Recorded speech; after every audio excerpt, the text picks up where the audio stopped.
And we are live. What's crack-a-lackin', everybody? This is Joe from Shooting Gallery New England. Thank you for swinging by today. This is a little bit different. We're not doing a live stream, but this is still considered a live stream. And I'm going to be this is premiering at 6 p.m. Eastern Standard Time over on YouTube. I'm trying something different because, like I said, I like doing these podcasts. It keeps me active with our viewers, and today we're doing something different so we don't get screwed up and end up having to go on Instagram Live again, because that's not how I like to roll. So let's get right into it. Today I'm going to be going over a few cool things. We're going to be going over some articles I've found over the weekend, and let's get right into it. But I'd just like to remind everybody to like, share, and subscribe to the channel. We are trying to reach at least 100 subscribers by the end of the summer. And if we can at least manage that, then to 500 by the first of the year. We got to make small goals for ourselves, and I also like to thank you all for watching today. I'm going to be active in the live chat while this is premiering, so let's get right into it. So today we're going to be going over two articles, one from The Truth About Guns and the other from the Firearm blog. It's a different take on what I'd like to say, what we have coming up for legislation that we have to fight. This is by Dan Zimmerman from The Truth About Guns. The article reads, "More steps on the slippery slope. Assault weapons bans, red flag laws, and universal background checks." So, if you all haven't heard, clearly, due to two recent mass shootings, people are trying to take our rights away, and that's not fun. I hope you guys also like the background I have on this video too. Again, we're just trying new things out here just so we can stay in contact and keep you all intrigued. I know it's very obnoxious, the blue and green and all that stuff, but you know what? That's how we roll here at Shooting Gallery New England. But I also want to inform you that this article kind of will coincide with a video we did about a couple weeks ago about 4 steps we can do to save the Second Amendment. I'll link that in the description of the video here. So, Dan Zimmerman writes in this article, "None of the current solutions that are being pushed by the gun control industry, the media, or politicians would do anything to stop mass shootings in this country. But they already know that.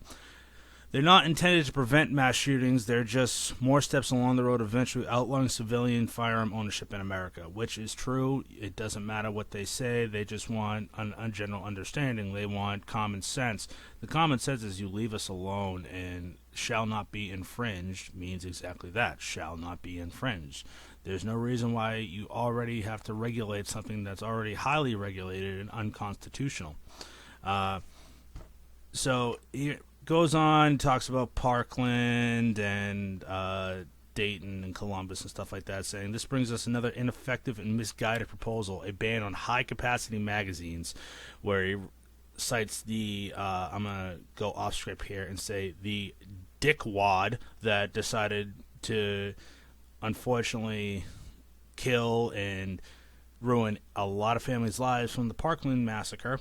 Used a 15-round magazine. Oh my God, 15 rounds! It's that obscene where they're still getting on the high capacity mag, which I like to call standard capacity. So then it goes on. If you hear that clicking, that's just my mouse. Then it goes on stating the Dayton shooter required 10. What is it? People sometimes ask, why would anyone need a magazine with a capacity greater than 10 rounds? But if 6 brave, well-trained officers required 58 rounds to stop a shooter in Dayton, it would be unreasonable to think that civilians with less training would only need 10 rounds. So he's pretty much saying 6 cops, 5 magazines, and they still couldn't stop the guy, but they ended up getting him after a certain amount of time, which is amazing. Shout out to the Dayton Police Force for stopping this psycho. There's no reason why we should be regulated on capacity bans and stuff like that. That's not us. There's no reason for us to have a 10-round capacity and all this stuff. Let us have what we want, and it actually will help out in the end. Universal background checks, red flag laws, and so-called assault weapons ban have also been all have two things in common. They won't stop mass shootings, mass public shootings, and they will infringe on the constitutional rights of law-abiding citizens, which is a proven fact. If you look at the 1994 federal assault weapons ban, it proves that you didn't stop mass shootings, crime wasn't changed. In some cases, it actually increased in certain areas of the country, and over 10 years, it really did not stop anything. Crime was not affected. So why would assault weapons ban now stop a mass shooter? Do they not realize criminals don't like to obey the law anyway? So in turn, it's just some type of way for them to control us, and they want to be able to regulate everything. Like, oh, we did something. It's how about you improve your mental health programs? How about you stop peddling SSRIs and antidepressants on 15-year-old kids that might just have a lot going on. They don't have a father at home, or they have a single parent, whether it be mother or father. They're going through some shit. Pardon my language, but at the same time, they're trying to put a Band-Aid on something that clearly is just being ripped off. They're not looking at the root of the problem. Like, yeah, you shouldn't have to find more preventative ways, but not in the form of a red flag law or a universal background check. We already have background checks. Background checks are not going to stop these mass shooters. Red flag laws are just a way for them to confiscate our guns, and for someone that might not like you, get a way just to get back at you. Red flag laws will kill people. Red flag laws will be the downfall of the Second Amendment, and it needs to stop. Improve the mental health system. Okay, how about actually talking to these teens, these unfortunately younger people? How about you talk to them, sit them down, actually sit down and talk to them and see what they're going through. Not saying, oh, here you go, here's some Prozac, here's Wellbutrin or Celexa or Lexapro. I'm all for, like, if you really need that, but if you really need medication to help you go through some stuff, whether you have, past childhood trauma, I've been very open about me having really bad anxiety and depression issues, but I choose not to do it. I have other ways of, talking to my friends and family and other professionals from time to time, and just making sure I have a positive outlook on life. But at the same time, I don't want someone peddling very hard psychotic drugs into my system to just put a Band-Aid over the problem. And in some cases can make it worse. That's what they need to do. They need to improve a mental health system. They need to improve actually talking to these kids when they're going through a tough time and not just brushing them off.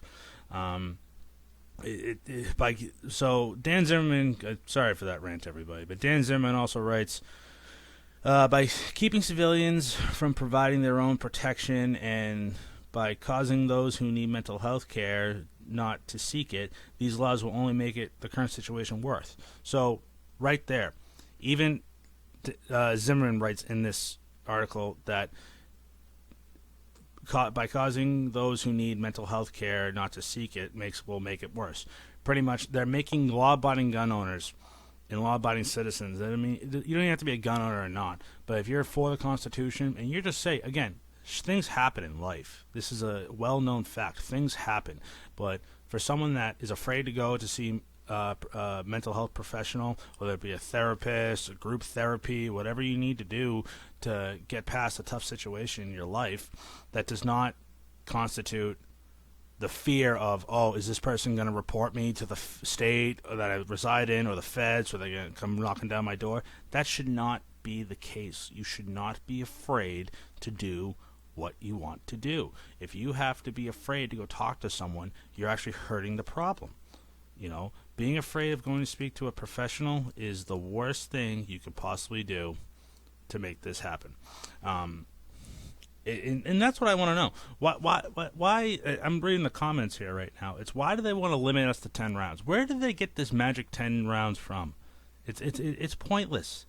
They don't need to talk to us. They don't need to make us do certain things.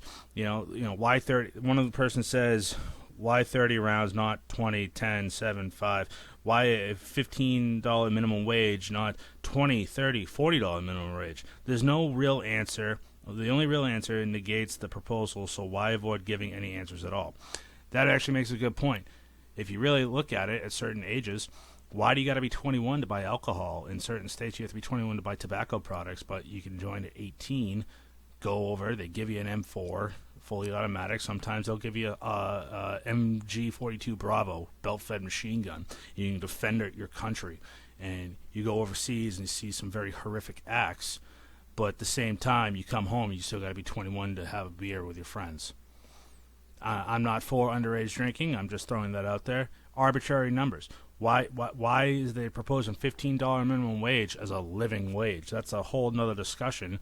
But some people, if they, making $20, I've been working at the job I am now for 8 years, and I don't even make that.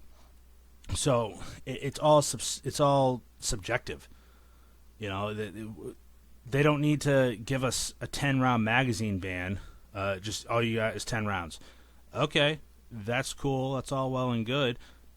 You got to start asking yourself questions. Are you already grandfathered magazines? So a typical, let's just give you a perspective. All right, yeah, you want to give us a 10-round ban. Massachusetts has had a 10-round ban for years, since like 96, 97. They adopted it after the federal assault ban of 1994.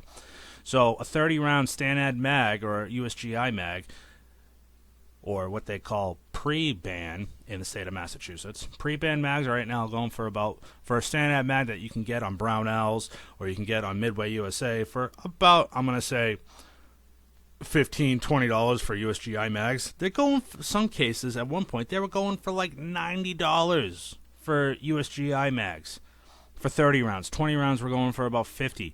They've kind of evened out now because the market just got so flooded with them in Massachusetts. But okay, so you have a grandfather clause, so that means your markup for these pre-ban mags, because we live in a capitalist society, the markup for those already grandfather mags are going to double. So you're going to double. It's like double grandfathering magazines to have them. Because if you say, okay, we're going to just say, we want all your mags. That's not going to happen. Look what happened in California years ago when they passed a mandatory confiscation. You have to turn all your high standard capacity magazines in. And look what happened. Nobody in California turned them in. No one did. They did the same thing in New Jersey, and I don't think anyone turned them in. Maybe a few people. Colorado, same thing. These states that pass these bans are not going to see any change. They did the same thing with the bump stock ban. Turn them in. Massachusetts had 3 turned in. 2 stocks, 1 trigger crank. And it was from the same person. So technically one person turned 3 things in. Colorado, no one turned them in. California, maybe a few people turned them in because California's a little bit more finicky. But now we're being turned into felons overnight for just having a piece of plastic, or in this case, a piece of metal that holds ammunition. It's not going to work. They're not serialized, so you can't track them. Why are you trying to regulate a magazine? I don't know. I'm trying to get off my soapbox, but these are the things we face in this current climate. Like I said, I will link to the video that I made about what you can do to save the Second Amendment, and it includes these assault weapons bans, red flag laws, high capacity magazine bans, and getting out there and voting. Get boots to the ground and get to the voters' booths. You vote these politicians that want to take our rights away, and you get these people out of there. It's simple as that. Just get them out. Get them out. Hold on. I'm checking. I was just checking. When your phone goes off and off and off, hey, it happens. So, but it's just things need to change, everybody. It's getting to the point where things need to change. We need a big change. And Richard Hughes is right now blowing my Instagram up. So shout out to Richard Hughes, everybody. Go check him out on YouTube. Is at Richard Hughes on YouTube. That's his channel. He makes a lot of good content. And check him out on Instagram at Flying Rich. Flying Rich on Instagram. He's a great dude. He's been very helpful with me. On top of Tyven from The Tyven Show. Go check him out at The Tyven Show. Lowercase T, uppercase T for Tyven, lowercase S for show. The Tyven Show. He is a good dude. I'm trying. Well, see, when my phone blows up, I have some bad OCD. Uh,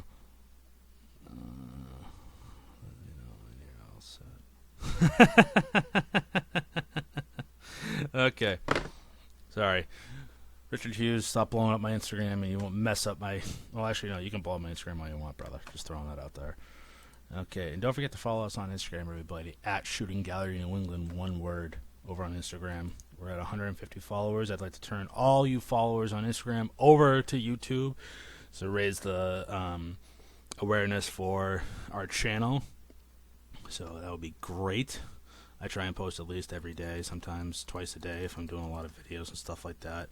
And just to get you guys knowing, let you guys know what we're up to, what we've been doing. I actually just got back today. I'm recording this on a Saturday, just for your information, because Monday I have a job interview to go to. I'm hopefully going to be getting out of painting and going into something in the firearms industry. I don't know how it's going to go, but I'll let you guys know in the live chat when this airs, and this premieres on Monday at 6 p.m. Eastern Standard Time on our YouTube channel at Shooting Gallery NE on YouTube. And the NE stands for New England. But I'm hoping this interview goes well, and we'll get hopefully a lot more content coming. If nobody that's listening knows, I am a state licensed firearms instructor through the state Massachusetts State Police, and unfortunately NRA. I'm looking into other avenues to get more certifications through other organizations like GOA, NSSF, and even if Firearms Policy Coalition somehow creates something, I'll go through them, because I am all set with the National Rifle Association. I'm not there. It's a sinking ship, folks. It needs to be burnt to the ground to rebuild. You're not going to start building, think of an analogy of a house. It's not going to be framed in when it's still burning. You're not going to start framing a house while it's still on fire. Let it burn to the ground, and through the ashes, you rebuild the organization to what we need it for.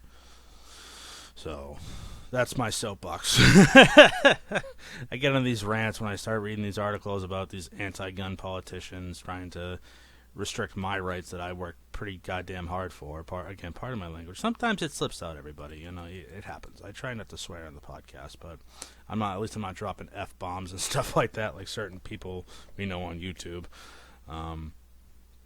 So, all right, this next article, which I found very interesting, and I'd like to do a video on it soon once I get, where I find all the components for. But over on the Firearm blog, and I'm going to throw links to both these articles into the description of the video. They're pretty sweet. I actually really enjoy the articles that TFP puts out. It's not all political, because I like, you can just get it's almost depressing and just stressed out reading all these articles that are coming out about what politicians are trying to do to us and stuff like that. So it's like, hey, take a step back, look at what new stuff is coming out, or look at like a new idea you can do to increase storage or something like that. It's, when you take a step back from the political side of the Second Amendment and the gun industry, you actually can see some cool stuff. They have this article on best discreet rifle bags and cases. So I personally geek out over certain ways to hide a firearm. I think it's amazing some of the things you see, whether it's just building like a wooden, it looks like a cigar box, you have your little bit of Stogs right there. I personally like Alec Bradley or Romeo and Juliet cigars. I do also enjoy the Camacho. I'm a Camacho fan. I'm a big Camacho fan of cigars. I'm a little bit of a geek in that aspect, but you can imagine having a little look like a humidor, and then right under the tray where you'd have more of the cigars, you'd have like a 38 revolver or something like that. Honestly, you're not going to have humidity in there because that's how it, rusts and stuff like that, but still, it's these almost like James Bond 007 ways to discreetly hide a firearm. It's just, I geek out over it. I really do. So in the article, who actually wrote this article? Let's see what we got going on here. Give them the proper homage. And Posted 3 hours. Pete from. Well, I'm sorry about that. Pete from the firearmblog.com wrote this article. It's pretty sweet. So they have two things you got to consider. A few words. He says, before we talk about discrete rifle cases, I have a few words of wisdom. And 3 bullet points. It says, even the most nondescript gun case does not protect from wandering eyes and hands. Any gun that is not under your immediate control should be secured. As always, check your local, state, federal laws for rules for weapon transport. For example, in some circumstances, pistols can be transported loaded, while rifles may not. And also, use common sense. Discrete rifle cases aren't a license to carry in non-permissive environments. So pretty much do your research, make sure you're not breaking the law, because, again, it looks bad on the entire community at the end of it. This is probably just going to be a short podcast, everybody. I just want to at least, get out here and talk to you, and I'm trying something new because I don't want this whole live streaming to become this like every week, like, oh yeah, I let you know this is what's going to happen, this is how we're going to do it, and this is what we're talking about, this is the guest we got coming on, and all of a sudden as we go to start, it doesn't start, and then it lags and lags and lags with it, and you get maybe 5 minutes at best for this, and then it boots you off, and then you have to rush over if you still even have faith in us, and you have to go over on Instagram Live. I'm not into that. I'm all set. Sorry. No. I do this podcast for a reason, because I enjoy talking to the viewers and enjoy getting what's on my mind out there and having a voice, because that's what it turns into. You have a voice. I gotta shut the mic off for a second. I'm about to have a huge coughing fit.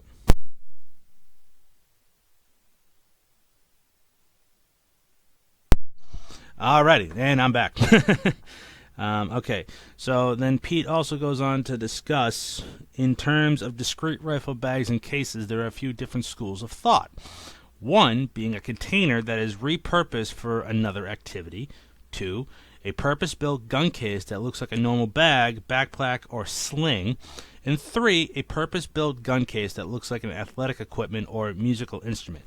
Now, those are the musical instrument cases or athletic bags. Those are the ones that are just absolutely cool if they're done right. Everyone has seen those companies that get like violin or guitar cases.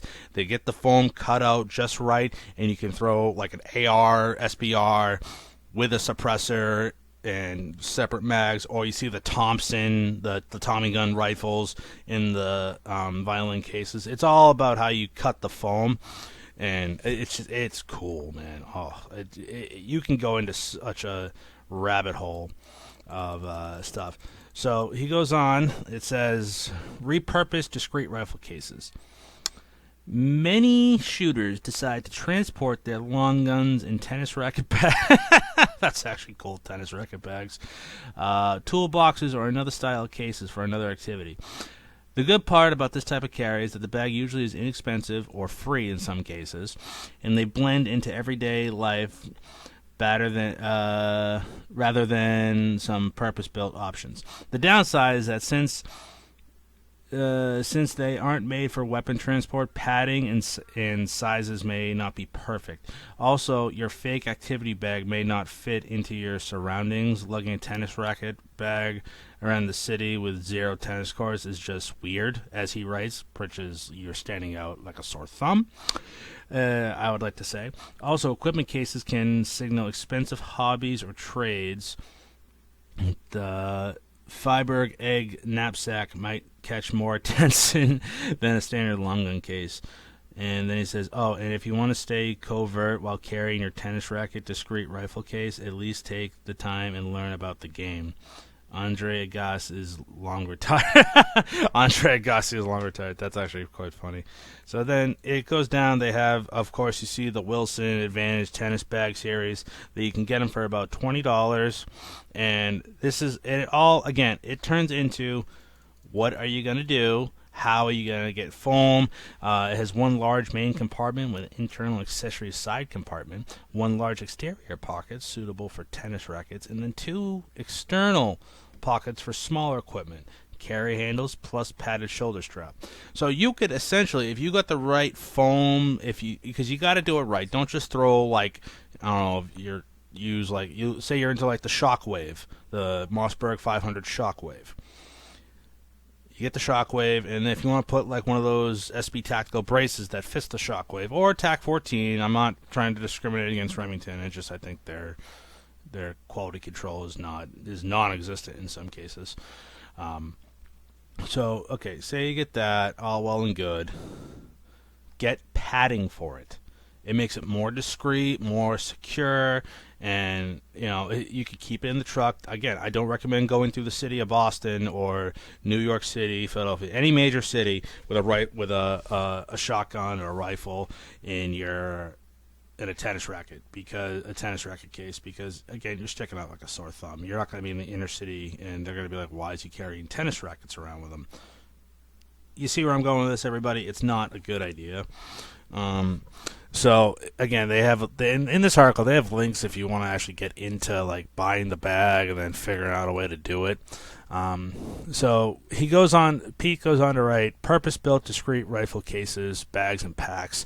The main advantage of a purpose-built case is sizing and padding. Like I just said, get the right padding or foam inserts, whereas a generic bag may look like an everyday item.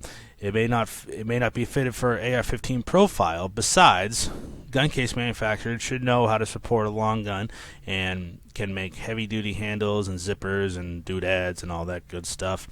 So, although these bags are largely gray man-suited, a trained eye will spot your cargo in no time. Luckily, there aren't many trained eyes in the world anymore. Thanks a lot, Generation X. That's funny. Wow, this guy is like hating the hipster generation, it seems like. Goes on to write, styles of discrete rifle cases has been my go-to choice for 20 years, starting with an old Assault System and Eagle Industries bag, and most recently the Haley Strategic Incog bag listed below. One of the side benefits for those who really live life on the edge, some of those setups are cut to accept ballistic panels. Detroit residents might want to start looking at these options first. Wow, big gun. Pete's got the big guns coming out. That's actually quite funny. Yeah. Now, another question I want to pose to the audience when they're listening to this podcast live or as it premieres or even after. Shout down in the comments, what is your opinion on body armor? Do you have it? What's your system? Do you believe civilians are allowed to have it? These are questions that we all have in life. So I want to know, do you think civilians are allowed to have body armor, whether it be level 1, 2, or 3, Kevlar plating? We're not looking to have the Dark Knight suit from Batman as a body armor, but hey, do you feel that civilians should be able to have that? So sound off in the comments and let me know if you think civilians should have body armor. I personally feel we could have whatever the hell you want, as long as you're not breaking the law or you're not causing harm. It shouldn't matter what I have on my person. That's where I stand. So, purpose-built instruments and equipment. Okay, so the one category of discrete rifle bags I have yet to explore are purpose-built long gun bags disguised as musical instruments. Like I said before, guitar cases, amplifier bags, drum cases, the hard equipment, stuff like that.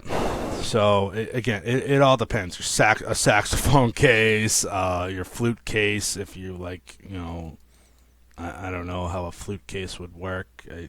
The only thing I could possibly think of is if you have like one of those old school pen guns that is actually considered an AOW. For those who are looking for the legality.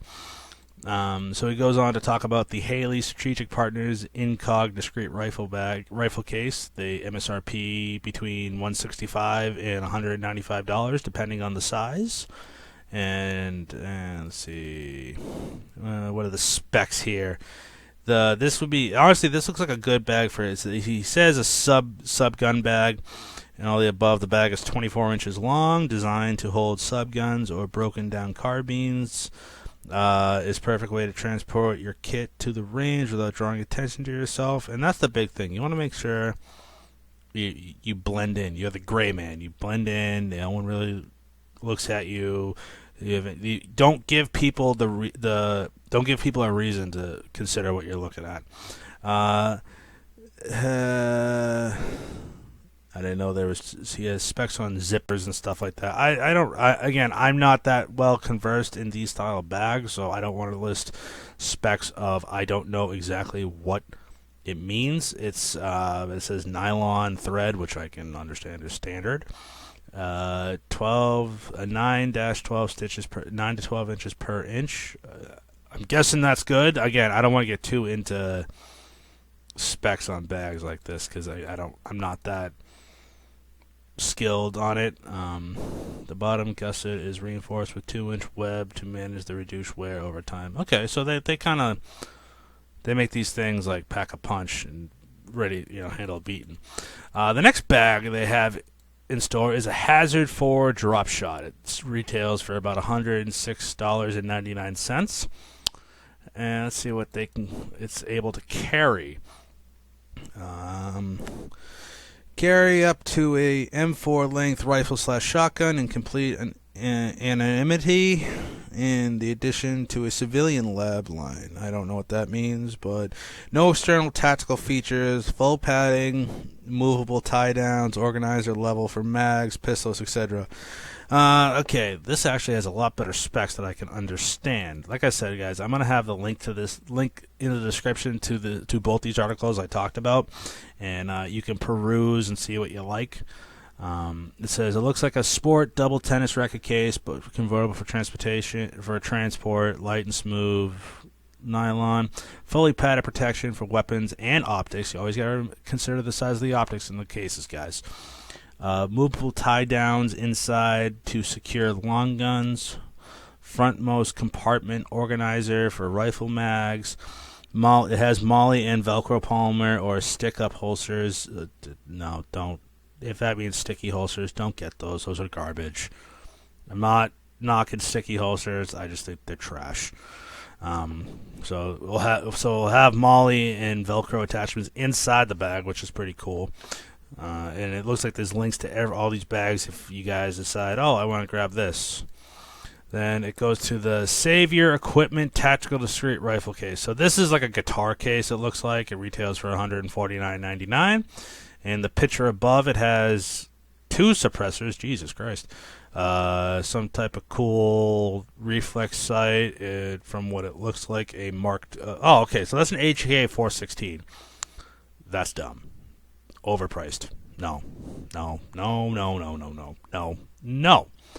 416. I'm sorry for you HK 416 fans, but it's just not worth the money. You could build something for the exact same.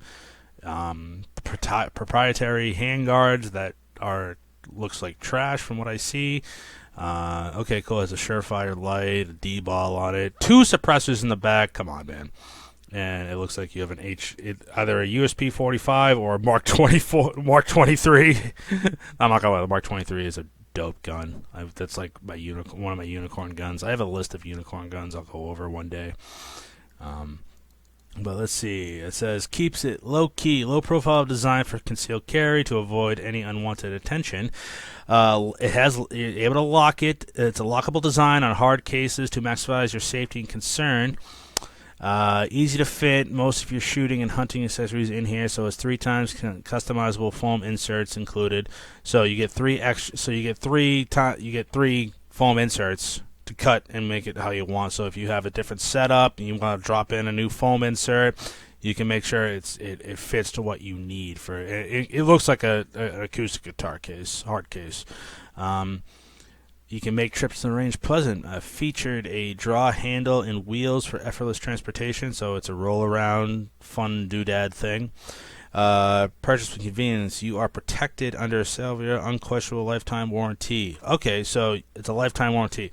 That's something you got to consider, too, everybody. When you're looking to get into something like this, whether it be an optic, suppressor, even a firearm, see what the company that you're buying from, see what their warranty is looking like. At the very end of the day, if your warranty is pretty good, then that will tell you the amount of dedication that company has to their customer base. If they have a good customer base, you should be good. If they have a good track record with warranty, that's awesome. So let's see what else they have. All right, so now they're going into a padded Hazard 4 Battle Axe guitar. 4 Battle Axe guitar-shaped padded rifle case. This is not a hard case. It's the same thing. Retails for $125.99. And it's pretty much the same thing as I discussed, but it has a couple external compartments and fits while accommodating carbines up to an AK-47 length. Okay, so if you want to drop an AK-47 in a guitar case, as long as it's all well and good, you got it discreet enough, go ahead. Pretty much it's the same thing. It's just a softer case. Now it goes. Oh, I knew this company was going to be brought up on here. 511 Tactical Covert M4 Convert Gun Carry Sling Bag. That is a mouthful. I wonder if 511 could get an acronym to better describe that bag. This retails for $90.99. Okay. And of course 511 has a bunch of stupid specs that make no sense. From what I can see, it's a crossbody shoulder strap. Roll down a sole compartment with a web platform for loop side ID panel holder. 2 carry handles, internal barrel catch / muzzle trap. Main compartment is 32 height by 12 long, so 15.7 liters. Front compartment is 11.2 liters. So it's a pretty decent sized bag that can carry probably a rifle. Again, it's kind of a gimmick. It is what it is. So I personally think you can get more creative with it. It all depends on what gun. My ideal bag is, like I said, I don't have the video on it yet, but at least the Tech 9 that I own, I'd like to get like a cool looking box and then make it look like almost like a DeWalt drill gun box, like a screw gun cordless drill box. Get the foam padding just right. As it says like DeWalt or if Makita, whatever your given cordless drill is, put the Tech 9 in there because it's about the same size as some drills. It'd be a perfect discreet box. I could carry that around there thinking, oh man, the guy carries a drill gun, a screw gun around with him. All right, cool. Goes on my merry way. What they don't know is I have a closed bolt semi-automatic pistol that has a 33 round stick, and it has a 20 round stick. So again, getting creative with it is what I love about the gun community. Is you can get these products that are highly creative, and it sometimes they're overpriced, sometimes they're priced just right. You get a little bit of Little Red Riding Hood analogy, I like to call it. Let's see how we're doing on time. Like I said, guys, this is just going to be kind of a short podcast tonight because I'm trying this out and I want you guys to at least get some enjoyment out of it. So that's pretty much what we got for this week. I understand, again, this is a very short podcast tonight, but please comment below. I want to see what everybody thinks about this new setup for now. And this will be a lot easier to get guests on the podcast and everything like that, so we don't have to worry about lag time. So please comment below or in the live chat, and just through this entire time, I just want to make sure that I'm out there, and every Monday we have a podcast. That's what we like to do. Let me know how this went. If you like this setup, you don't have to worry about the circle of death of buffering and stuff like that. I want to know what you guys think. So I just want to end tonight's podcast. We're looking at running about like 45 minutes, which again, it's a short podcast. I do apologize. So don't forget, everybody, to follow us over on Instagram at Shooting Gallery New England, one word, all lowercase letters. Also, I implore you, if we give you this much good content and you like what we give you guys every week, we're trying to get 2 to 3 videos a week now. I do implore you to like this video, share it with all your friends, and don't forget to subscribe to our channel, and then to want to make sure that you're getting notified, the little bell that's right in the bottom of the video, click that. It's the notification bell that you can get notified when a new video goes live. So, like I said, go check us out. Go check us out over also on Gunstreamer. We have a Gunstreamer account. I'm gonna link that in the description. You go check us out over there because we always like to have on a couple of platforms when we upload a new video. So, all right, everybody. I hope you all had a great time listening to what I found interesting in this week. So, have a good one, everybody. We'll see you next Monday.